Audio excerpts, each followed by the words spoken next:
Hello viewers, welcome to our channel TechnoVolt. In the series of Python, we are going to discuss expressions and statements in this video. So let's start and see what are the various statements in Python.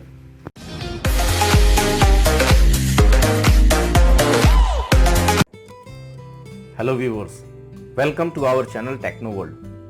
In the series of Python, we are going to discuss expression and statement in this video. In the last video, we have discussed about operators in Python. So let us start our video, expressions and statement. First of all, let us see what is expression. An expression is a combination of values, that is constant, variable and operators. It generates a single value which by itself is an expression. Expression combination है constant का, variables का और operators का, यानी कि variables, constants या operators को मिला करके एक एक्सप्रेशन तैयार होता है। कभी आप कैलकुलेशन के लिए अगर कुछ इस तरह के चीजें लिखते हैं, जैसे यहाँ पे हमने लिखा है 2 + 2, तो यहाँ आप देख पाएंगे एग्जांपल के तौर पे ये जो 2 + 2 है ये एक एक्सप्रेशन है और इस एक्सप्रेशन को अगर हम कैलकुलेट करें, इवेल्युएट करें तो इसका एक सिंगल रिजल्ट आता है, दैट इज 4। यहाँ multiple values, multiple variables, multiple constants को यदि हम कैलकुलेट करते हैं तो वहाँ पे एक सिंगल रिजल्ट आता है। यहाँ पे हम लोग अगर इवेल्युएट करते हैं 2 + 2 को, यहाँ पे एक ऑपरेटर यूज हो रहा है, दैट इज एडिशन ऑपरेटर। दो वैल्यूज हैं जिनको ऑपरेंड्स भी कहते हैं, 2 और 2, और इन दोनों को कैलकुलेट, इवेल्युएट करने के बाद जो रिजल्ट आएगा दैट इज 4। तो ये एक एक्सप्रेशन है। इस एक्सप्रेशन को हम लोग और देखते हैं, जैसे यहाँ पे हमने और एक दो एक्सप्रेशंस लिए हैं एग्जांपल को समझने के लिए। यहाँ पे हमने लिया 10 + 5 या हम लोग लेते हैं 9 + 4 + 2। इन दोनों ही एक्सप्रेशन का रिजल्ट सेम है। यहाँ पे एक ऑपरेटर है, यहाँ पे दो ऑपरेटर्स हैं और दोनों को कैलकुलेट करने के बाद जो रिजल्ट आ रहा है दैट इज 15। एक और एग्जांपल लेते हैं हम लोग, 5.0 / 4 + 6 - 3.0। ये भी एक तरह का एक्सप्रेशन है, बट यहाँ पे क्या हम लोग देख रहे हैं कि यहाँ जो एक्सप्रेशन है इसमें अलग अलग डाटा टाइप्स यूज हो रहे हैं, यानी कि मल्टीपल डाटा टाइप्स यहाँ पे यूज हो रहे हैं, वेरियस डाटा टाइप्स यूज हो रहे हैं। यहाँ पे हम लोग दो देख पा रहे हैं, एक फ्लोट डाटा टाइप है और दूसरा जो हमारा है वो इंटीजर डाटा टाइप है। तो इस तरह से अगर अलग अलग तरह के डाटा टाइप हमारे एक्सप्रेशन में यूज हो तो इस तरह के एक्सप्रेशंस को हम लोग कहते हैं मिक्स्ड टाइप एक्सप्रेशन। ये जो मिक्स्ड टाइप एक्सप्रेशन है, इस मिक्स्ड टाइप एक्सप्रेशंस में हम लोगों का जो कैलकुलेशन होता है, जो हम लोग वैल्यू कैलकुलेट करते हैं, तो वो हमारा जो पाइथन है वो प्रोमोट्स करता है lower data type to higher data type, यानी कि लोअर टू हायर की तरफ हमारा जो एक्सप्रेशंस है वो कैलकुलेट होता है।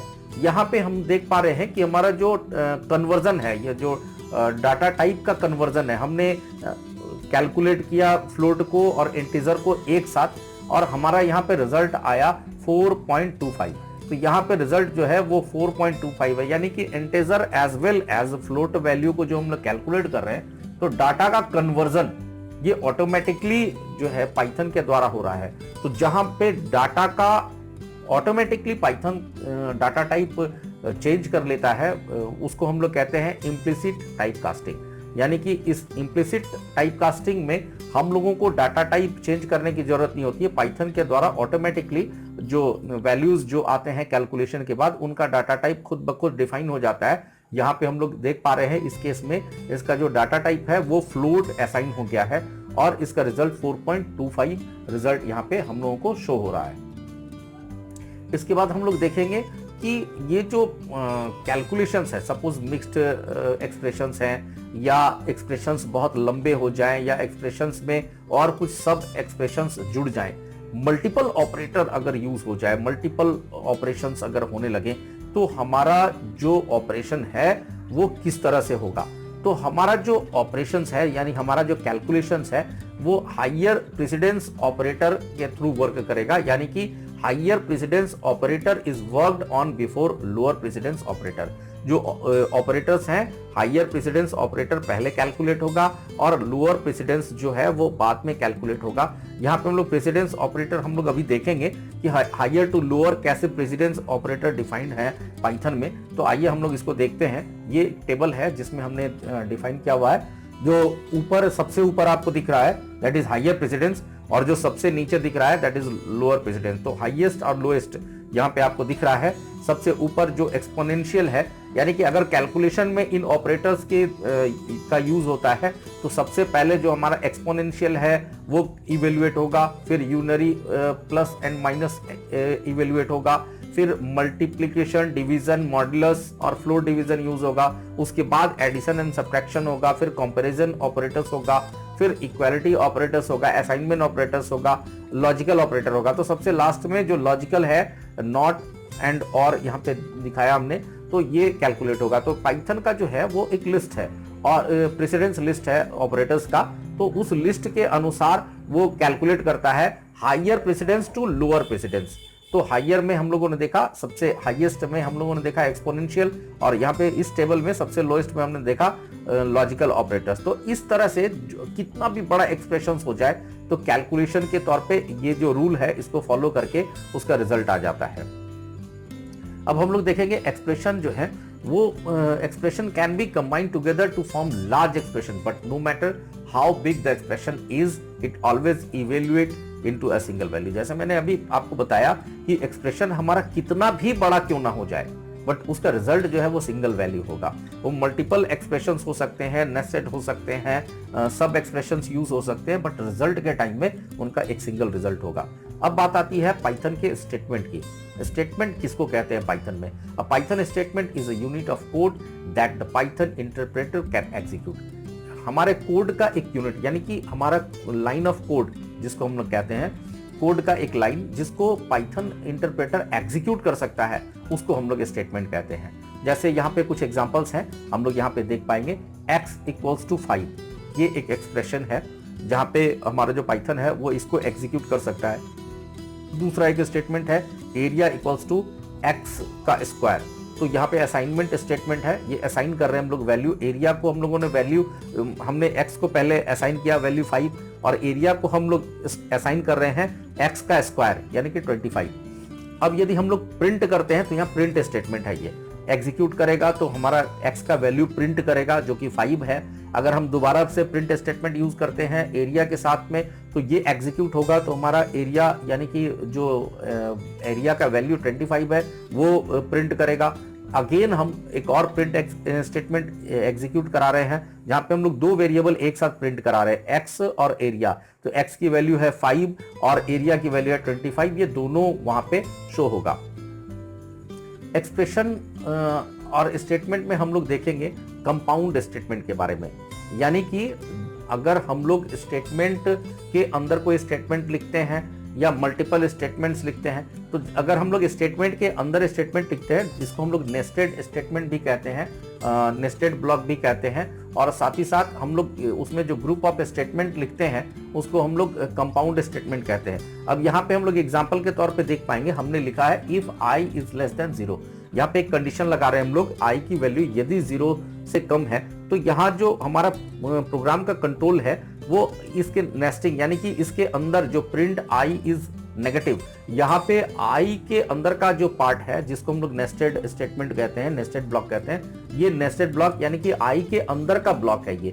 जैसे ही i की वैल्यू i की वैल्यू 0 से कम होती है तो ये पार्ट जो हमारा प्रिंट i इज नेगेटिव, तो ये पार्ट हमारा एग्जीक्यूट हो जाता है, और ये तब तक एग्जीक्यूट होता रहेगा जब तक कि i की वैल्यू जो है वो 0 से कम रहेगी।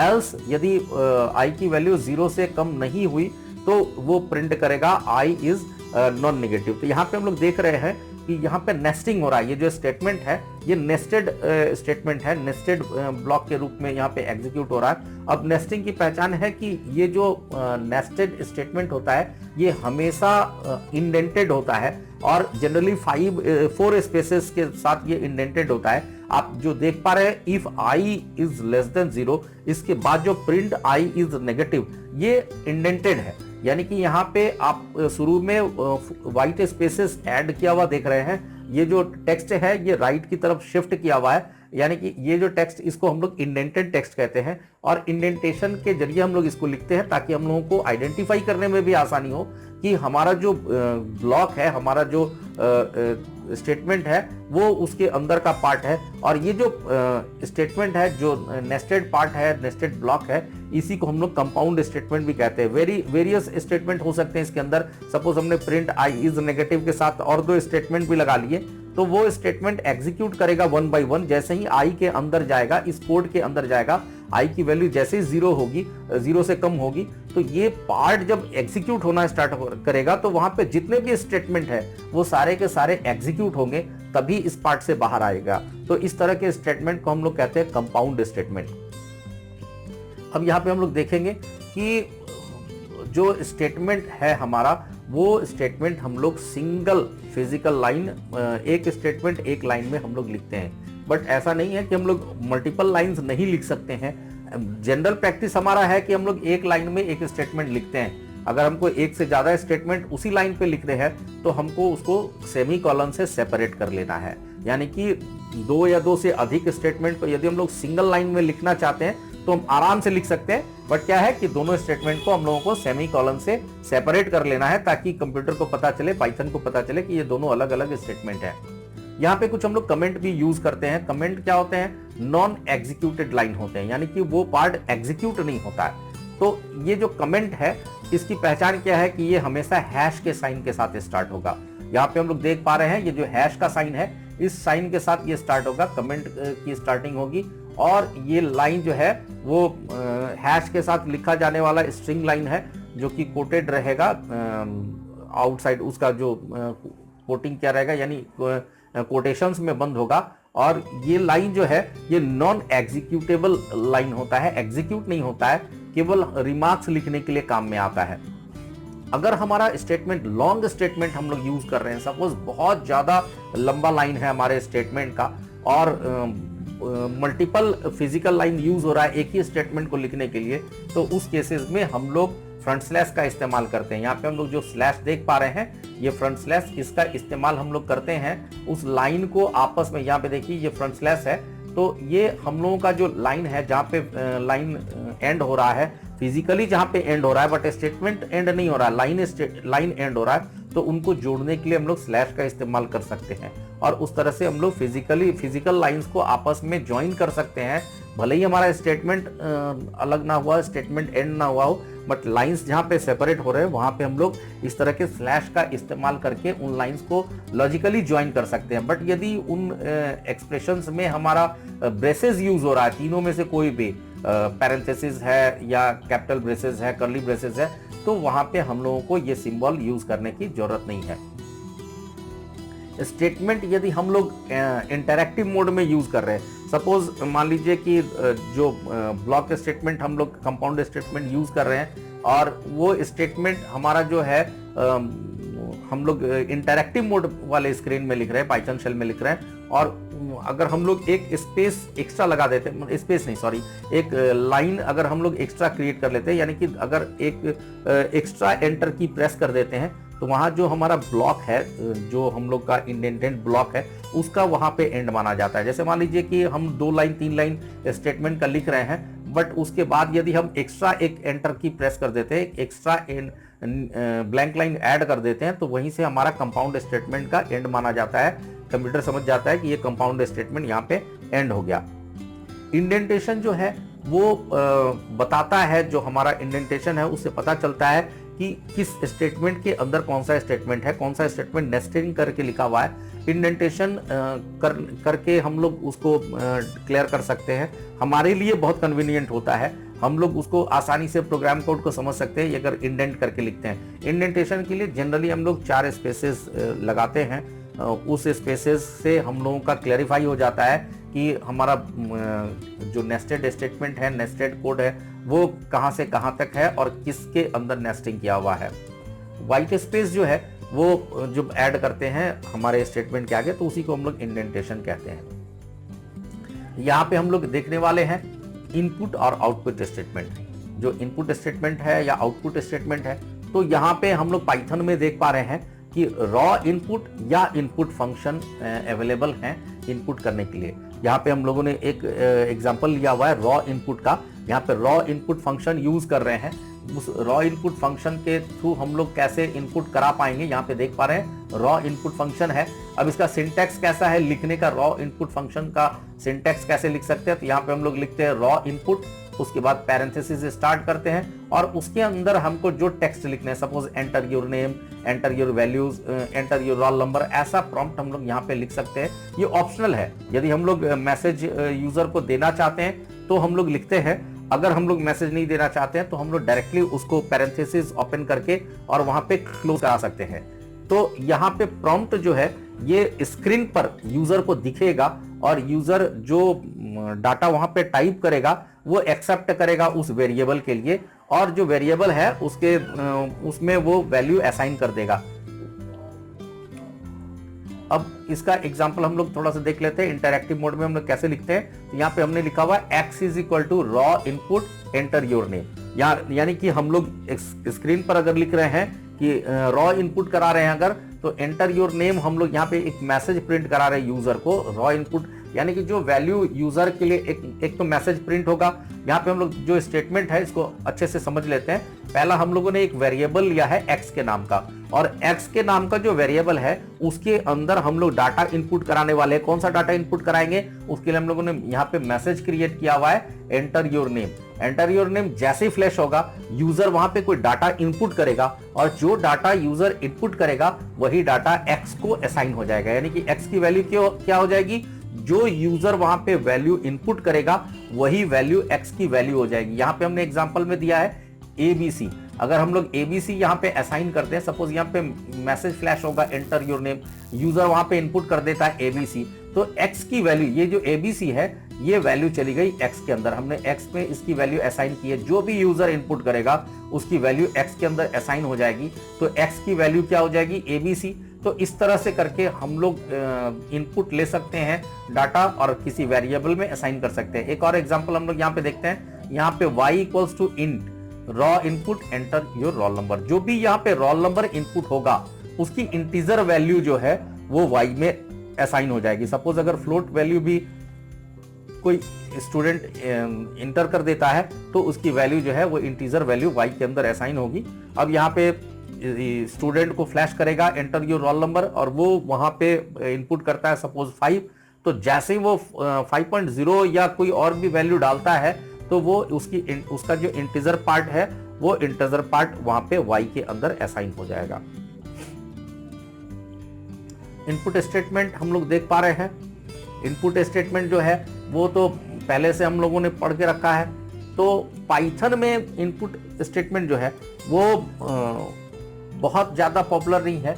हम लोग रॉ इनपुट का इस्तेमाल करते हैं, बट इनपुट स्टेटमेंट के थ्रू हम लोग आसानी से ऐसा कर सकते हैं। यहाँ पे देखिए x इक्वल्स टू इनपुट, यहाँ पे एंटर डाटा, तो वहाँ पे शो होगा एंटर डाटा। अब जो भी डाटा यहाँ पे असाइन किया जाएगा, जो भी डाटा सपोज 2.2 + 1 डिवाइडेड बाय 2.0 जो भी वैल्यू आएगा वो वैल्यू असाइन हो जाएगा x को। तो इस तरह से करके हम लोग जो है वो इनपुट कर सकते हैं, पाइथन में डाटा इनपुट ले सकते हैं।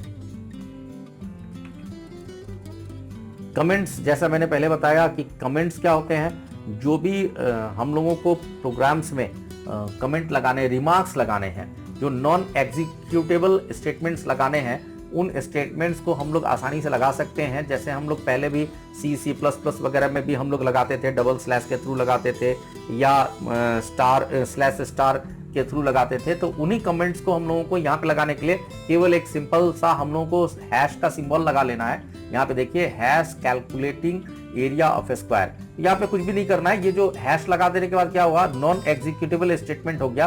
प्रोग्राम में हम लोग इसको पढ़ पाएंगे बट इसका कोई आउटपुट नहीं होगा।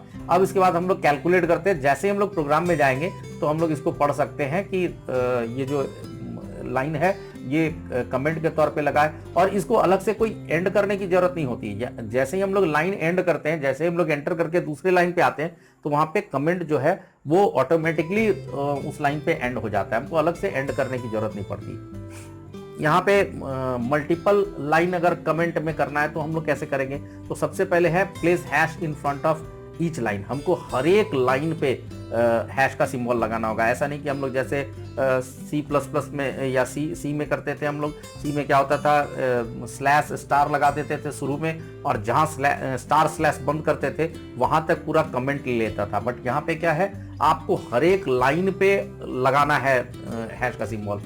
यूज ट्रिपल कोटेड स्ट्रिंग, हम लोग ट्रिपल कोटिंग कर सकते हैं स्ट्रिंग के साथ। They will also only work as comment. जब हम लोग सपोज कोई स्ट्रिंग लगा रहे हैं, कोई स्ट्रिंग वैल्यू लगा रहे हैं, जैसे यहाँ पे हम लोग देख पा रहे हैं कैलकुलेटिंग एरिया ऑफ रेक्टेंगल, अगर हम लोग इस तरह भी करते हैं तो हमारा जो है वो ले लेता है कमेंट के तौर पे।